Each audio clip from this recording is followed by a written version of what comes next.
You are listening to another edition of BlockReportRadio.com with the Minister of Information, JR.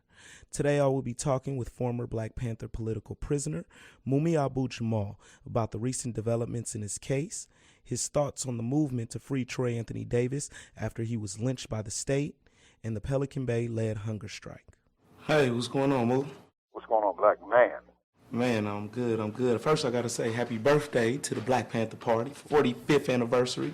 It feels just like yesterday. Thank you, brother. I appreciate that. Well, we just kick it off. Mumia, there was recently a small victory in your case. Can you tell the people who are not tuned to the news what that was? Well, it was a victory and it wasn't a victory. What it was in legal terms was not a decision, but a non-decision. By that I mean a petition was filed and it was denied. There was nothing written other than petition denied. There was no opinion. There was no ruling in law. What that means is whatever happened before stands.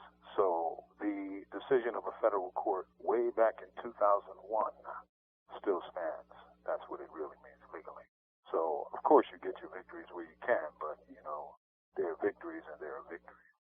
I know that you've written a few commentaries about Troy Davis, but just reflecting from death row, with you being a political prisoner, how did you see what happened to Troy Davis, and what lessons should we learn, particularly in fighting for you, but in fighting for prisoners in general?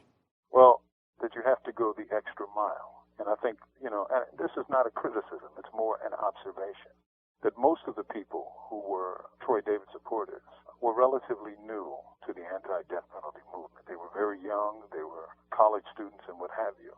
And because they were new to the death penalty movement, they really believed that the courts were just and that the courts would not allow anything to happen because they were thinking of the court and the legal process as, let's say, logical and legal as opposed to political. The death penalty movement in America really stems from 1976. That's because in that year, the U.S. Supreme Court reinstated capital punishment after a 4 or 5 year hiatus in a case called Gregg versus Georgia. From that day to this, there's been a death penalty in the United States. What's interesting about that is, of the judges who voted to reinstate capital punishment, 3 of them who have later retired from the Supreme Court, I believe, is Justice Blackmun, Justice Powell, and Justice John Paul Stevens.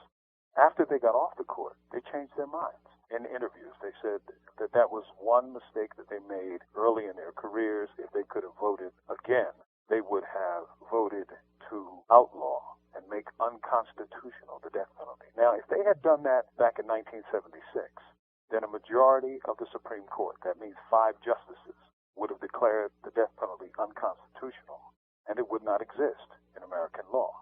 I say 5 because those 3 are named, and of course, Justices Brennan and Justice Marshall, who always voted against capital punishment in all cases. But they didn't do that, and they waited until they retired for the most part. So that's the system we have. My point is that many of the people who were protesting for Troy Davis, they didn't know about that kind of history. They just read about Troy and thought, well, this is good, this is right, and of course he'll win. As I said earlier, courts are political institutions. They're appointed by politicians, and they make political decisions. And this was a political decision. Can you talk a little bit about the resurgence of the prison movement across the country in the last few years, but most notably, can you talk about the effects and impact outside of California dealing with the Pelican Bay-led prison strike that's going on in California? Well, California was in many ways the spark of many of the radical movements of the 60s. Indeed, it was the spark of the old prisoner rights movement back during the time of George Jackson, if you get my drift. This new movement, I think, is occasioned by 2 things. The kind of mass incarceration that people did not know of back in the 70s because it didn't exist, and also the growth and the multiplication of what's called control units, or RHUs, or SHUs as they call it in California.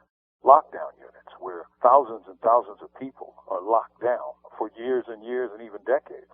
One of the demands from the people in Pelican Bay and other prisons was as I've written about, sunlight. They were starving themselves, threatening their health, and perhaps starving to death because they wanted sunlight. And of course, that's not the only thing, but think about that. It gives you some sense of how locked down people are, not just in California, but all across the country. And just like I said, a movement started from California. Well, repression starts from California as well, because, Pelican Bay is infamous for their treatment of people. But there's a Pelican Bay perhaps in every state of the union now, or certainly most of them. And many prisons today, especially when you compare it with prisons from the 70s and even the 80s, are completely different environments where lockdown is the norm for everybody. Mumia, can you tell us, as we approach the 30th year of your imprisonment, and you've been doing journalism from behind bars for decades while you've been in the concentration camp, what is it that you want us to gain from the media that you produce?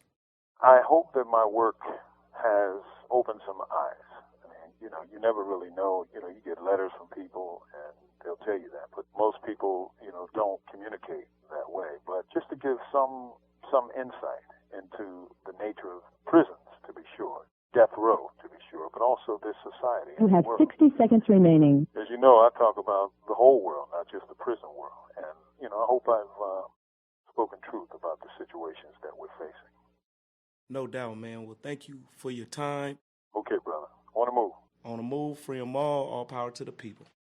You were just listening to the voice of political prisoner Mumia Abu Jamal, who was talking to us from death row in Pennsylvania. I am the Minister of Information, JR, for Block Report Radio. If you would like to get more information, you could go to Block, BLOCK, reportradio.com. Until next time, what's the call? Free them all. Free all political prisoners. We out.